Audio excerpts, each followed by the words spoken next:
All right. How are we doing, everybody?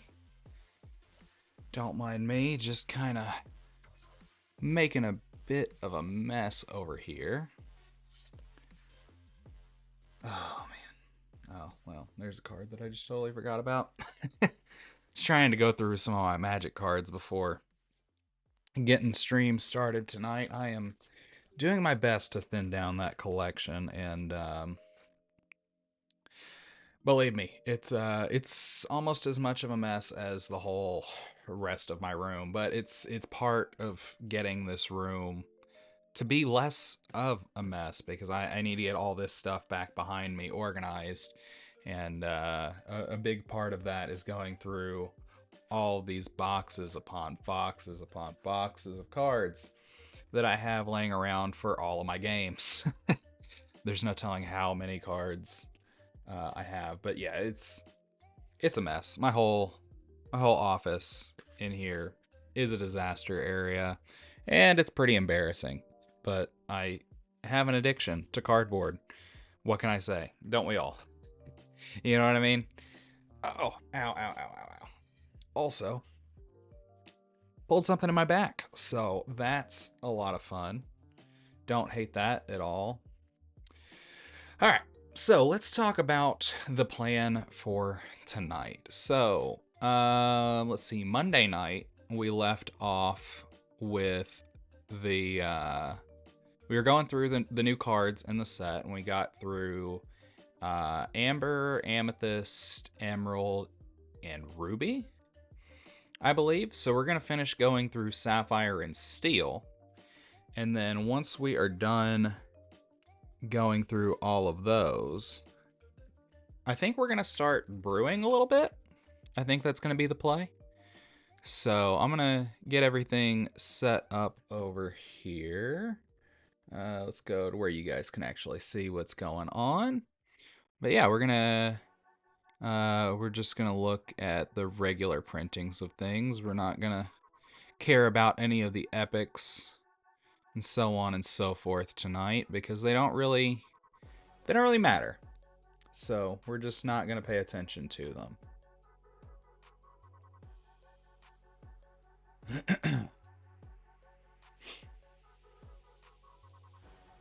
All right.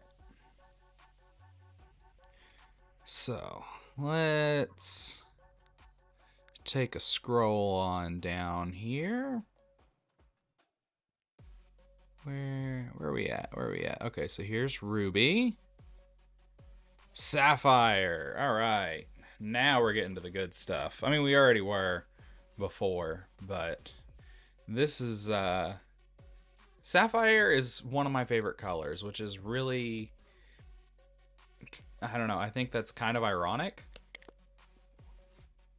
given that its magic equivalent, which is green, is like my least favorite color to play. I don't enjoy it. But in Lorcana, it's a very different story. And you know, if I played standard, it might be a different story too. I don't really know. But regardless, here we are. We're gonna start going through everything. So we're going to start here with Judy Hopps. She is a 4/3 quest for 1 for 3 ink. And whenever you play this character, if you have another detective character in play, you may put chosen item into its player's inkwell face down and exerted. Okay. I mean, that can be pretty good, honestly. I mean, this is kind of like half of Cusco for half the price. That's not bad. I'm not mad at that. And then we've got Hen Wen, 1/4 quest for 1 on a 2-drop. Whenever this character quests, look at the top card of your deck, put it on either the top or the bottom, so you get to scry one. Like it. It's not bad. Because you can do that every time that it quests. I don't think it's necessarily like great. I don't know that it'll really do much in constructed, but in limited, it could be pretty good.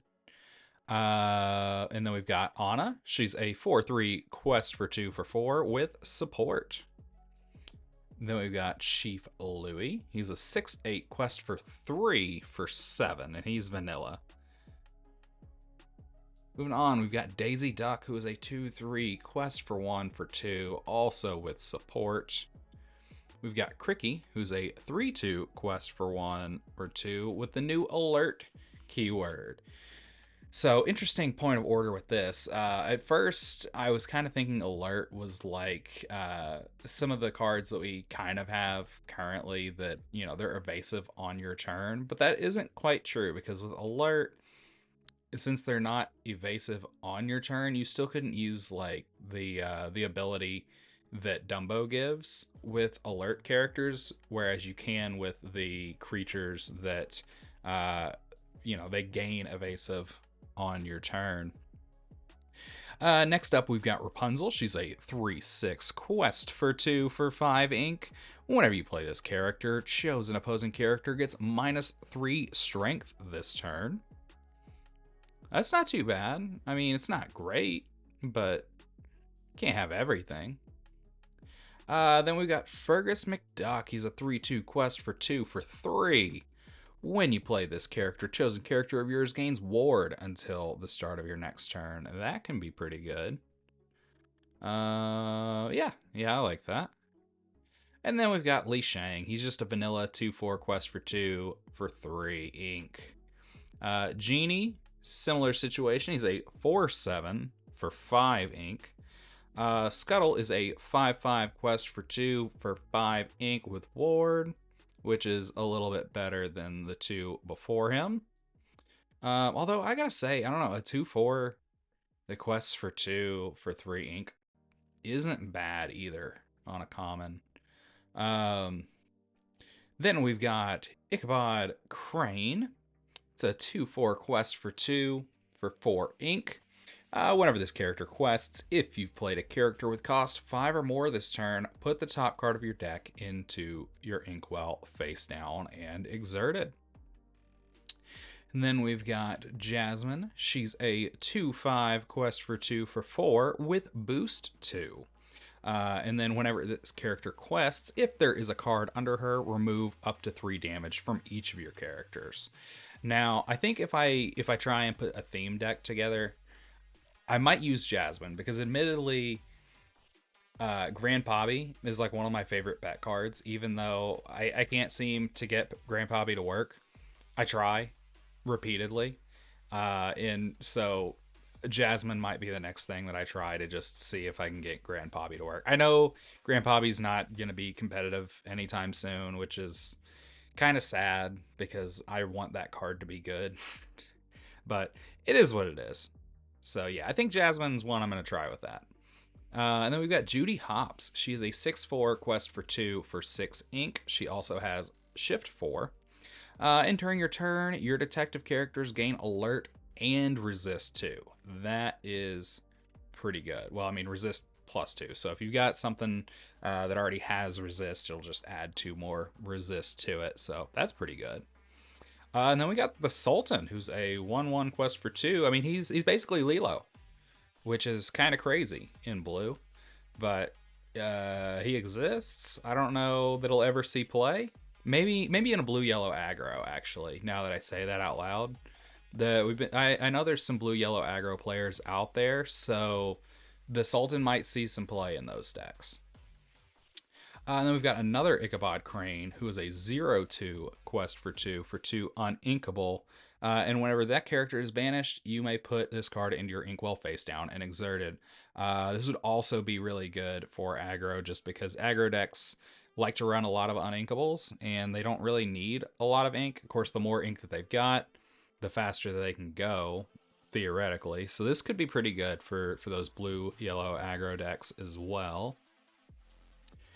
And then we've got a new Scar. Scar is a 6/5 quest for 2 for 5 uninkable with boost 2. And whenever you put a card under this character, chosen opposing character gets -5 strength this turn. And I said it on Monday night. I'll say it again here. I really like boost as opposed to shift, just because you can use the boost multiple times. It's not just, when the turn that it's played and it shifts, like it, with the shift thing.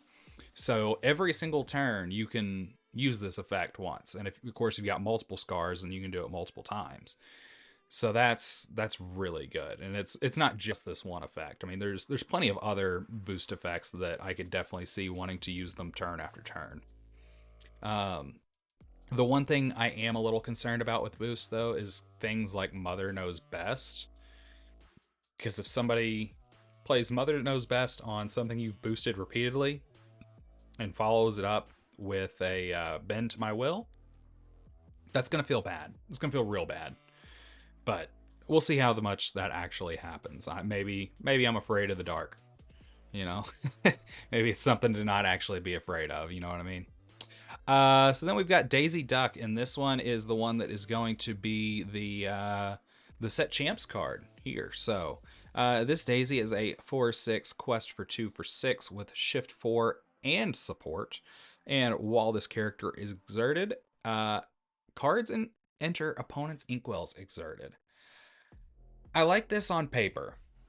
I don't know how well it'll actually work in practice, though. And I like this because, like, I like to play Magic, and in Magic, whenever your opponent's resources come in tapped, like, that's huge. It just slows them down a lot.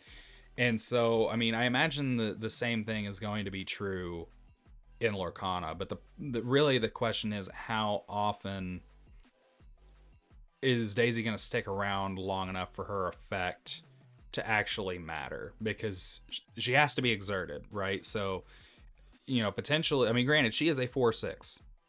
You know, 6 is a pretty big body.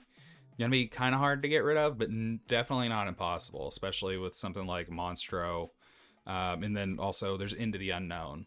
So Daisy might not actually work as well as I would like for her to, but I'm gonna keep an eye on her, especially whenever we start brewing here in a little bit. I might maybe try her out.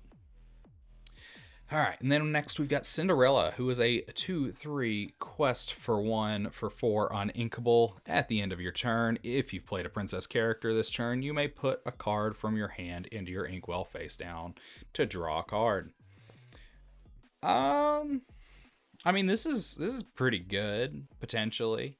I don't know. Gifted.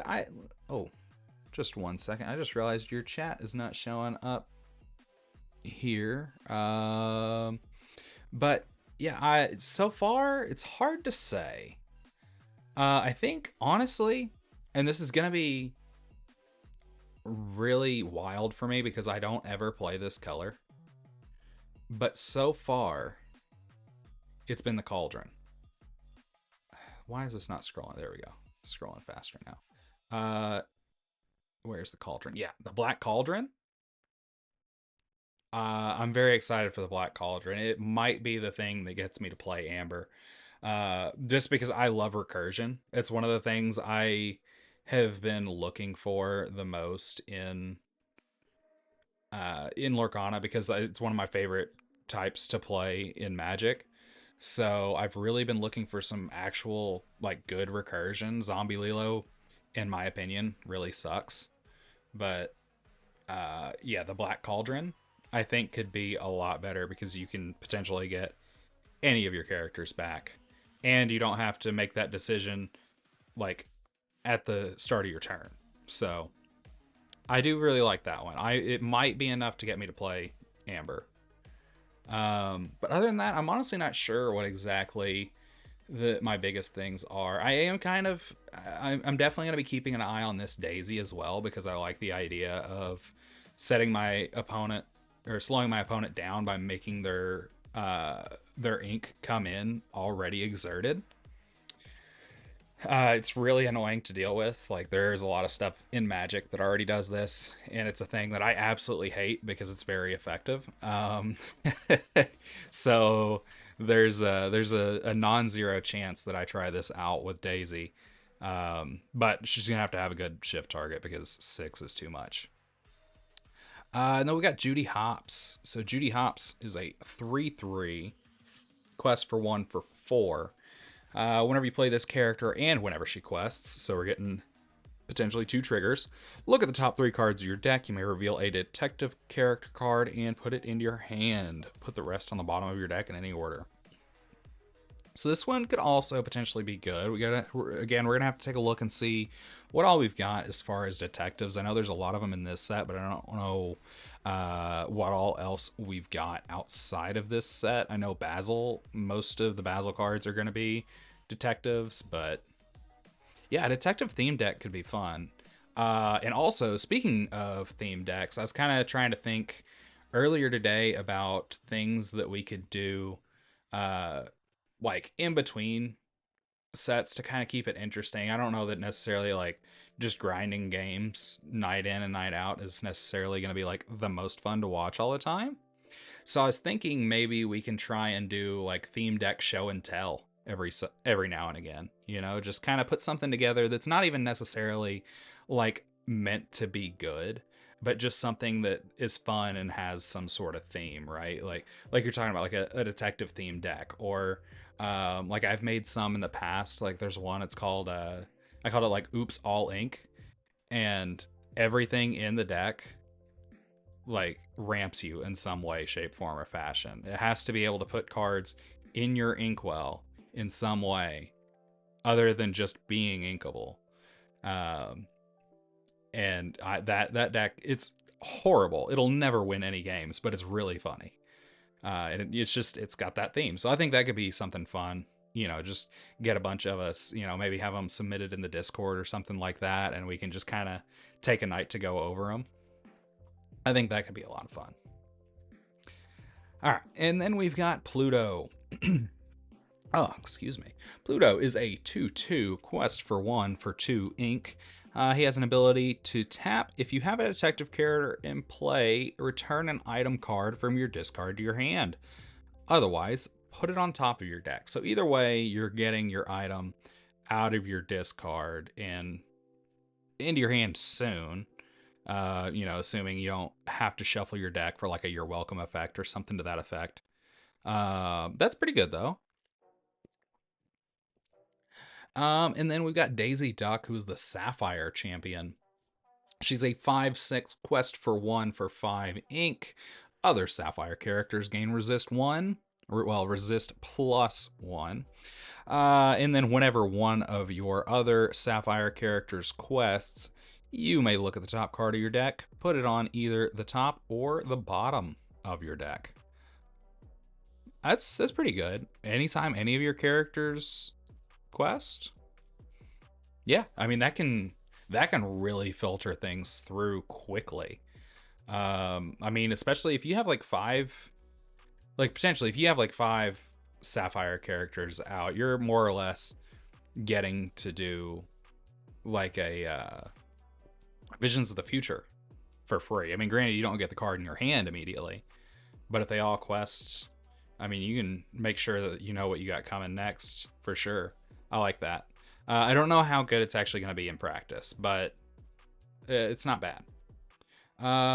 Then we got Kristoff. He's a 2/3 quest for 2 for 3 ink with boost 1. And whenever this character quests, if there's a card under him, put the top card of your deck into your inkwell face down and exerted. This can, I think, potentially be good. I don't like it just because I don't like blindly taking the card off the top and putting it into my inkwell.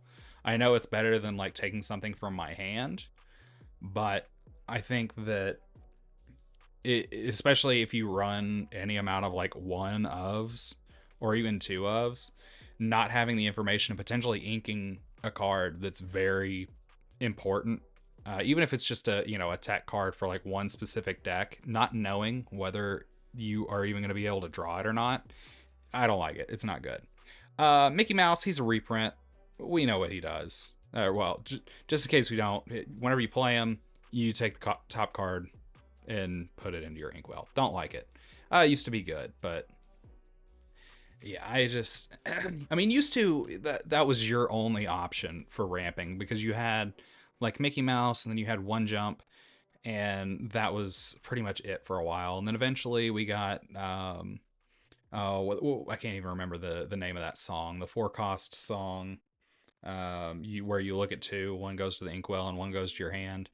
How far I'll go. That's what it is. How far I'll go. That was better. And then of course we got Tipo. Tipo was leagues better than both of them. That's why we started seeing less of Mickey Mouse.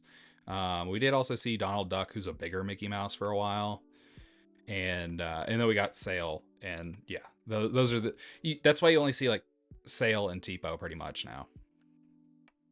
And now we've got to our actions. We've got Hen Wen's Visions for 1 ink. You look at the top 4 cards of your deck, put 1 on the top and the rest on the bottom.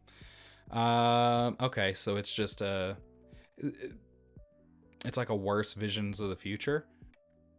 Okay, but I mean it is a common for 1 ink versus 2, but I still don't necessarily. I guess it could be all right.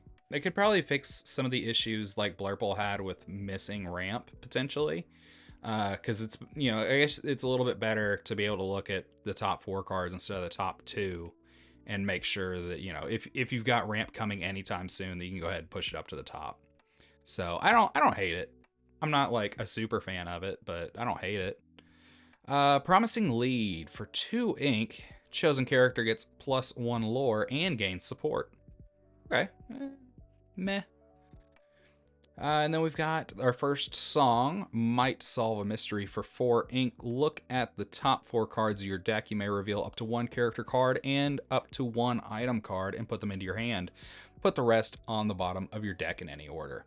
This I do like. This is, I think this is a pretty good card. It's almost like Friends on the Other Side, except for you get to choose up to 2 cards that you're going to put into your hand. Granted, you do need to run some sort of item-based deck for this to work, but I think that's kind of what I'm going to go for in Infinity anyway.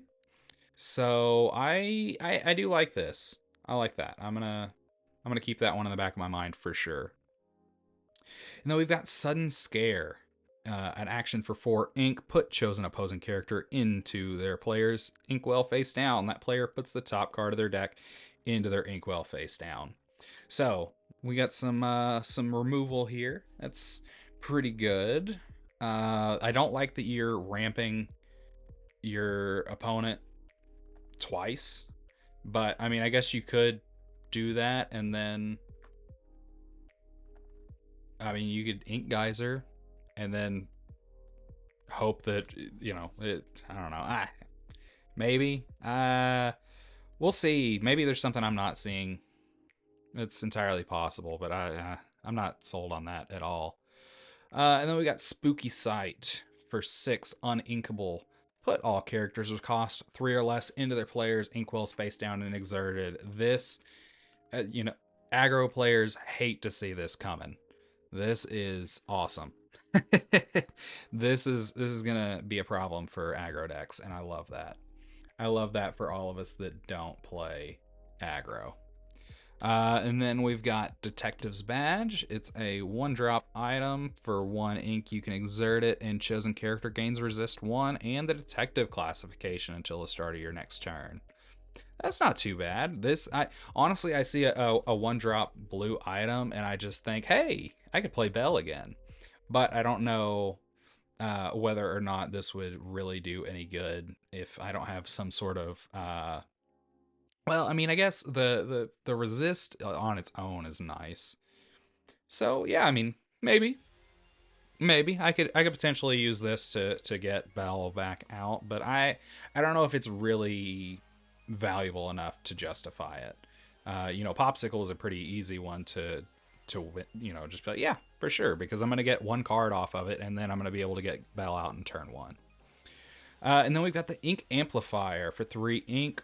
Whenever an opponent draws a card during their turn, if it's the second card they've drawn this turn, you may put the top card of your deck in your inkwell face down and exerted.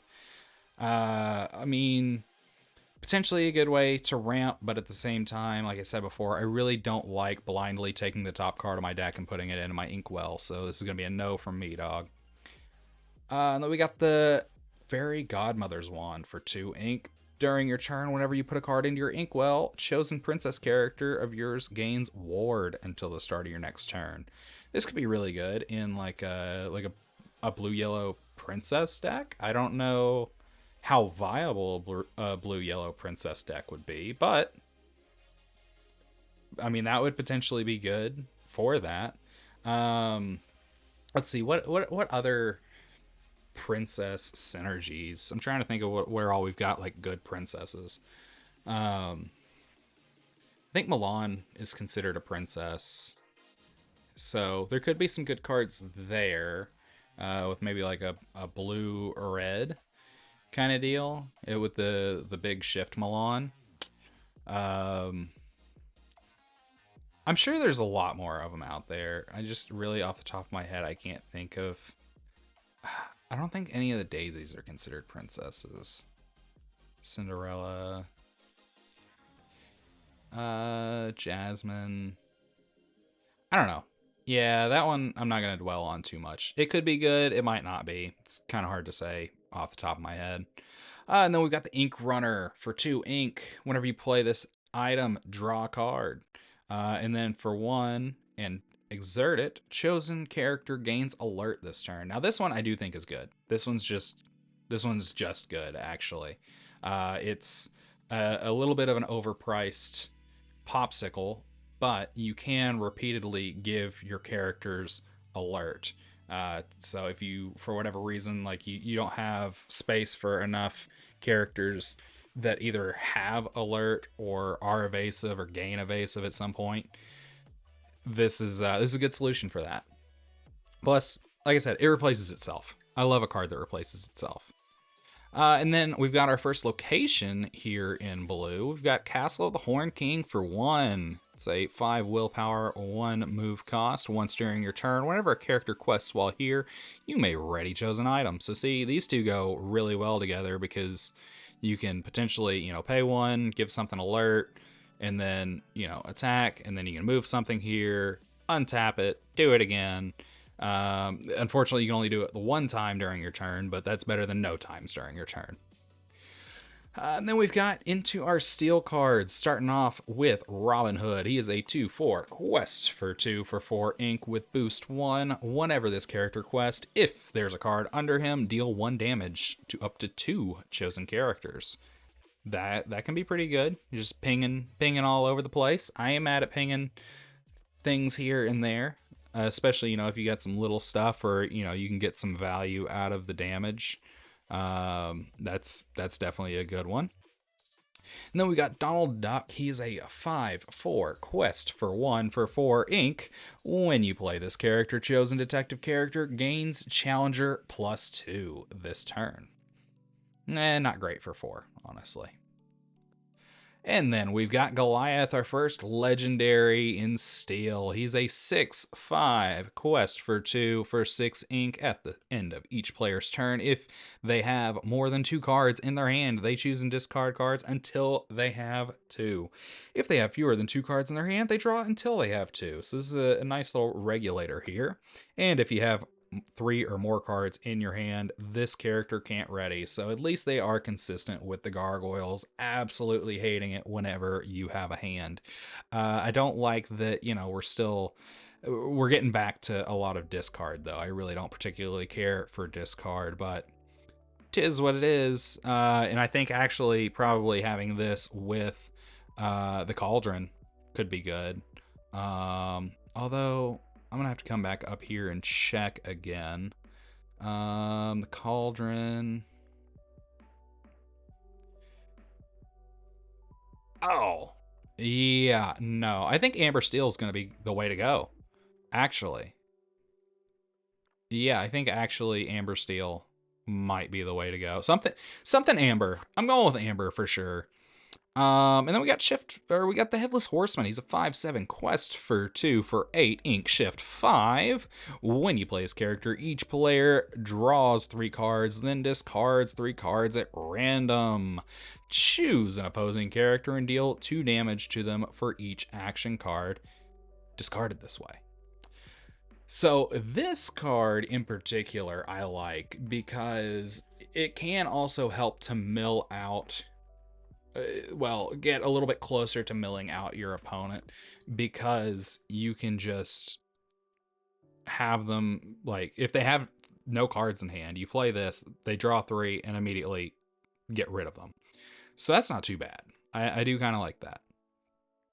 And then we got Clawhauser. He is a 5/6 quest for 2 for 6 ink.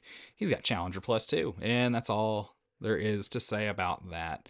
I mean, a 7/6 body effectively for 6 ink, not great. Not great. And then we've got, I mean, just because that's all he's got. If he had another effect, he could be good, but I mean, he's a common, so we don't really expect him to be good. And then we got Francine. Francine's a 4/3 quest for 1 for 4, or sorry, for 3 ink rather, with resist 1. And then we've got Inspector Tezuka. It's a 2/3 quest for 1 for 2 ink bodyguard. A 2-drop bodyguard. Interesting. Okay. All right. Sure. Why not? And then we've got Nick Wilde. He's a 2/2 quest for 1 drop. Then that's all there is to say about that. And then we've got Basil. He's a 3/2 quest for 2 for 3 ink. Whenever you play another detective character, this character gains resist +1 until the start of your next turn. So you can potentially, if you're running a detective themed deck, you can, yeah, you can definitely make him with some crazy resist. And then we've got Hudson. Hudson is a 2/4 quest for 1 for 2. When you play this character, you may draw a card, then choose and discard a card. If you have 3 or more cards in hand, this character can't ready. Yeah, again, just real consistent with the gargoyles. And then we got Minnie Mouse. She's a 2/3 quest for 1 for 2. When you play this character, chosen detective character gains alert this turn. And then we've got the Black Heron. She is a 3/3 quest for 1 2-drop. That's vanilla. Sure. I mean, that's not terrible. A 3/3 on turn 2.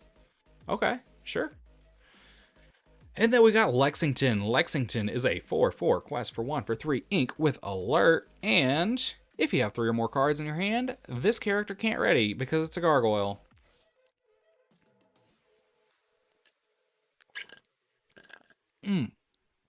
All right.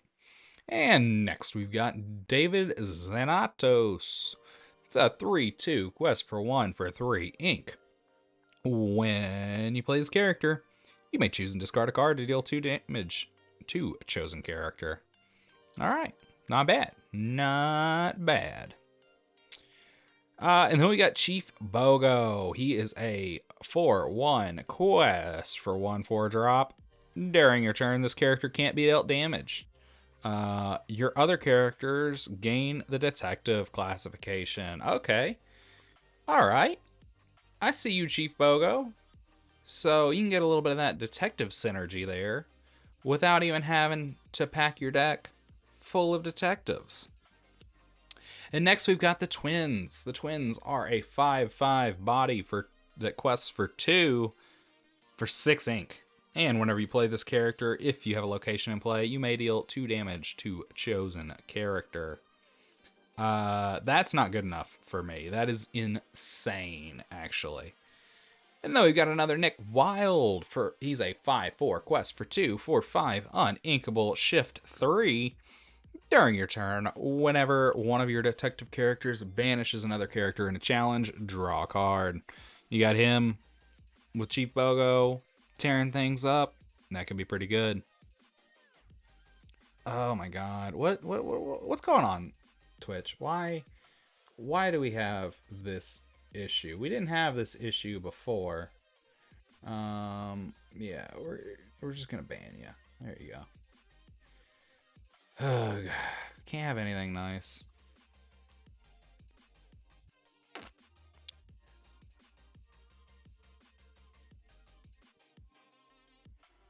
All right. Yeah. Anyways, then we got Mayor Winddancer. He's a 5/7 quest for 1 for 4 uninkable.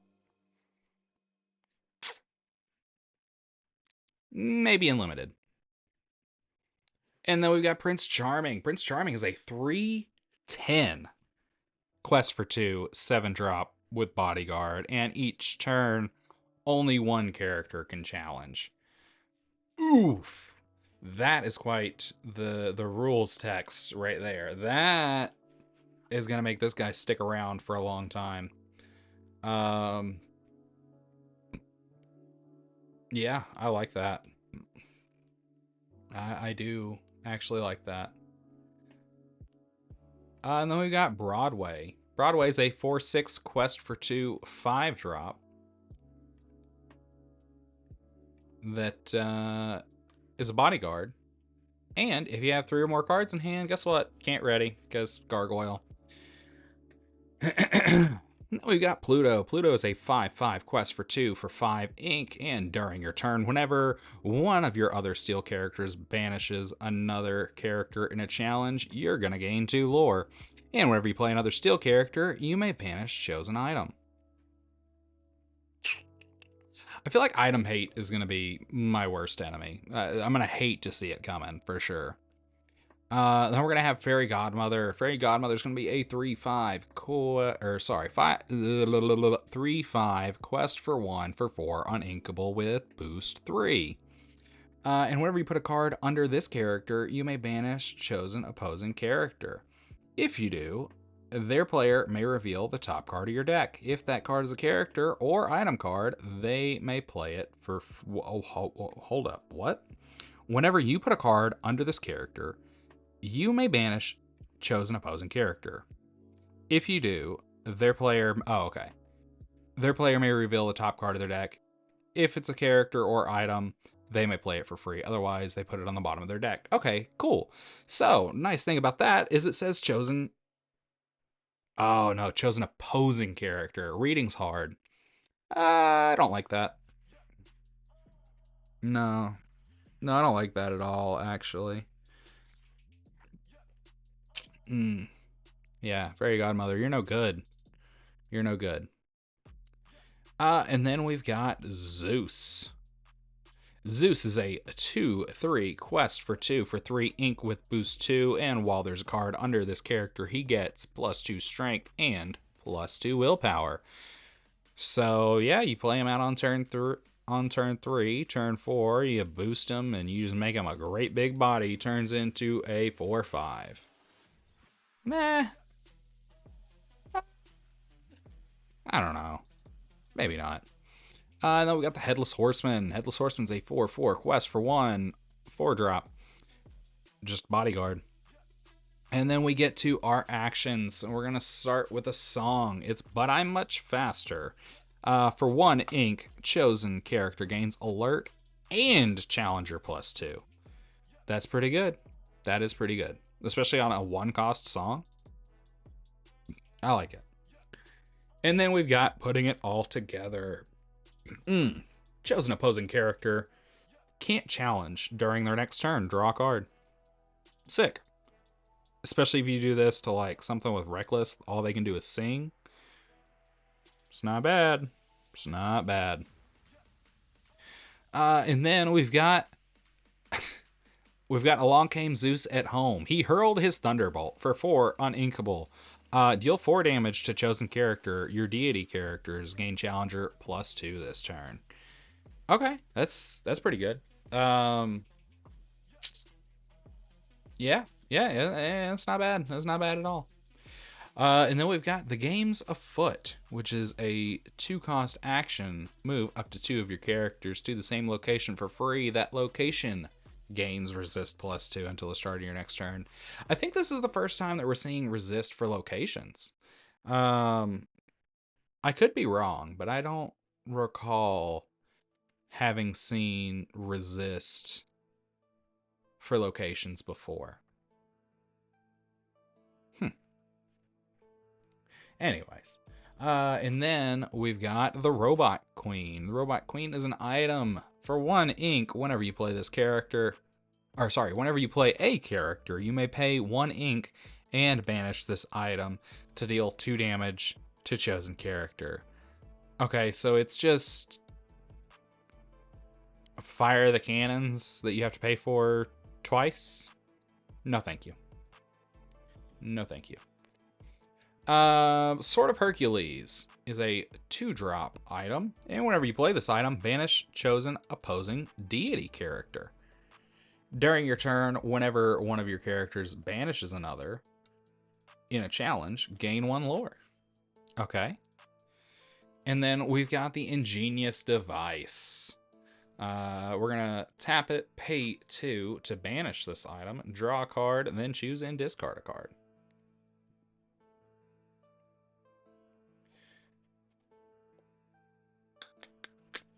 And then we've got the Illuminary Tunnels. The Illuminary Tunnels are a 3-drop location.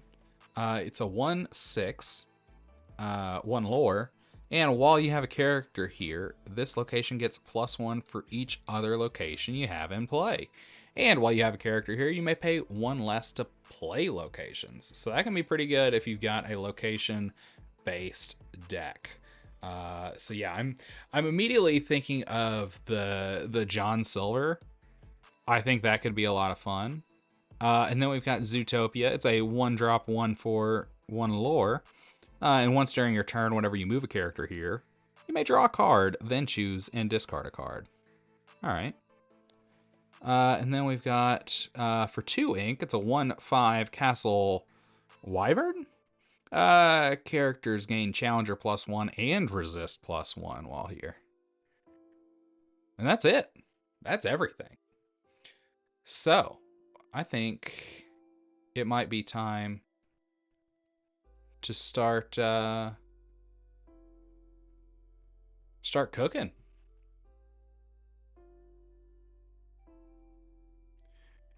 Oh God, my back.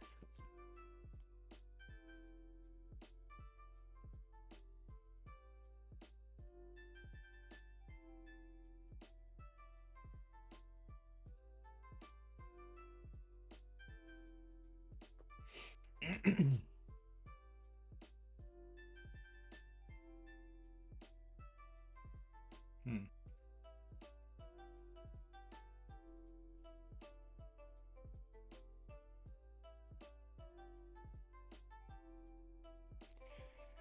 Oh, this might actually be where I call it for tonight.